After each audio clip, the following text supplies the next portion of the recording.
was my boyfriend's dad, but I couldn't stop loving him. Then, one night, My name is Emily, and I never imagined my life would take such a complicated turn. Everything started when I met Jason, a guy who seemed perfect in every way. We met at college, and our relationship quickly grew into something serious. He was caring, attentive, and I felt safe and loved whenever I was with him. Jason always talked about how important family was to him, so one day he invited me to meet his parents. I was nervous but excited, knowing how much it meant to him. Their house was warm and cozy, filled with the smell of fresh baking. Jason's father, Michael, greeted me with a firm handshake and a kind smile. He was taller than I expected, with salt and pepper hair, but his eyes shone with warmth and understanding. That evening, I noticed how Michael listened to me intently, asking questions like he genuinely wanted to know who I was. It felt both comforting and strange. Usually adults don't pay so much attention to young girls like me. I felt an unspoken connection forming between us, something I couldn't explain. Over the next few weeks, I found myself thinking about Michael more and more. It wasn't just admiration or respect, it felt deeper, more complicated. I was scared to admit it even to myself. Jason had no idea, and our relationship went on as usual. One evening, when we came over for dinner at his parents' house, things got even more tense. Michael left me alone in the living room and we started talking. His voice was soft and there was something in his eyes I couldn't quite understand. It felt like he understood me better than anyone else in the world. That was when the internal struggle began between what was right and what my heart wanted. I knew my feelings for my boyfriend's father were wrong, but I couldn't stop them. I feared that if anyone found out, everything would fall apart. Then came the night Jason proposed to me. I was over the moon with happiness, but deep down, I knew my secret could shatter us all like a thunderstorm on a clear day. The days after that night at Jason's house were a whirlwind in my mind. I kept replaying Michael's gaze, the way his eyes held something unspoken yet intense. Every time Jason called to plan our next meeting, I felt a pang of guilt, but also confusion about what I really wanted. I tried to focus on Jason, the man I had promised myself to love and trust, but my heart seemed to belong somewhere else, tangled up in the complicated feelings I had for his father. I started avoiding visits to their home, making excuses about being too busy with college or work. Yet Michael's presence lingered in my thoughts like a shadow I couldn't shake off. One evening, everything changed unexpectedly. Jason invited me over for dinner to celebrate our engagement. I hesitated but accepted, knowing it was important to him. When I arrived, the house was filled with laughter and warmth, but beneath it all, his usual easy smile was replaced by something harder to read. A guarded expression that sent chills down my spine. It was as if we were both prisoners of a secret. Neither of us dared to speak aloud during dinner. Jason excused himself to take a call, leaving Michael and me alone at the table. The silence between us was thick, charged. Finally, he broke it. "Emily," he said quietly, "there's something we need to talk about." Before it's too late, my heart pounded in my chest. Was he about to confess the feelings I had been afraid to admit? Or was this the moment everything would come crashing down? "This isn't easy, but you deserve to know the truth about me, about Jason, and about what I'm feeling." Smiling but unaware of the storm brewing just between us. That night I lay awake, torn between loyalty and desire, love and betrayal. The following days felt like walking a tightrope stretched over a deep abyss. I was caught between two worlds, each pulling me in opposite directions.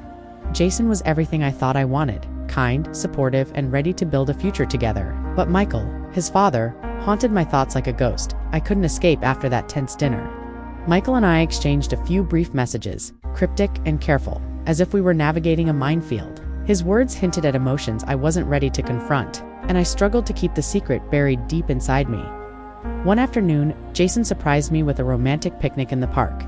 The sun was warm, the birds sang softly, and for a moment, everything felt normal. As we laughed and shared stories, I fought the growing storm inside my heart. I wanted to be honest with Jason, to tell him the truth about what was happening between me and his father.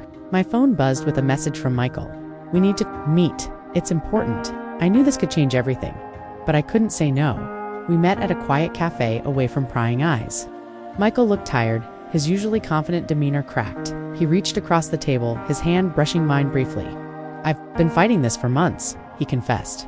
"Not just the feelings, but the guilt. Jason is my son.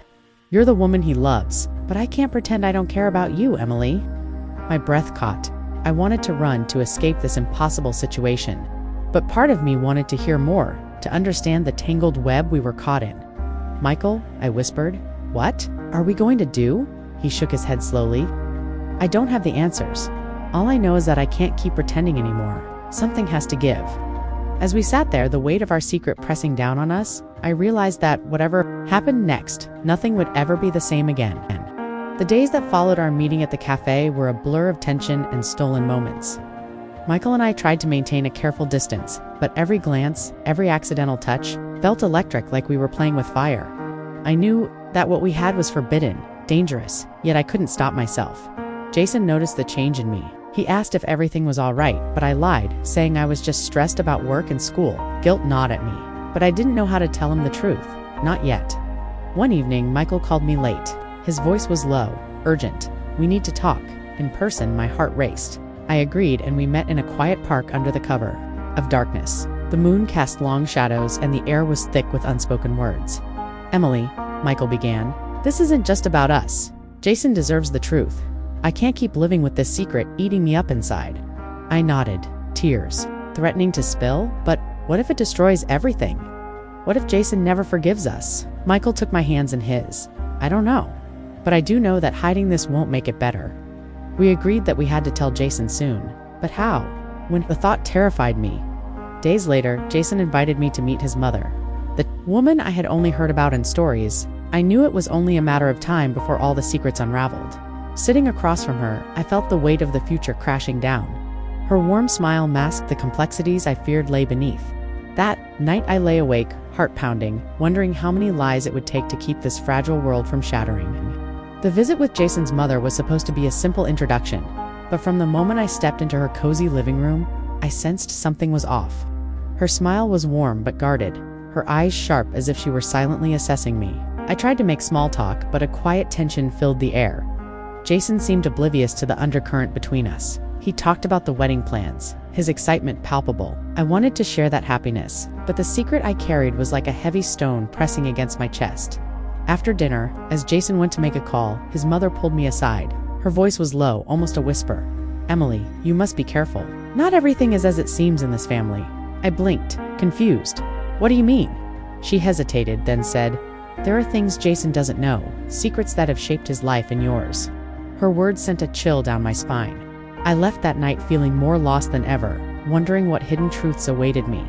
Back at home, Michael and I tried to prepare ourselves to confess everything to Jason. We rehearsed the words, the timing, the possible outcomes. But deep down, I feared it might tear our lives apart. Then, one evening, Jason confronted me first. "I saw the way you looked at my dad," he said, his voice trembling with hurt and disbelief. "Tell me the truth, Emily. Is there something?" Between you two, my heart shattered. I didn't know how to answer. The silence stretched between us, heavier than any words could be.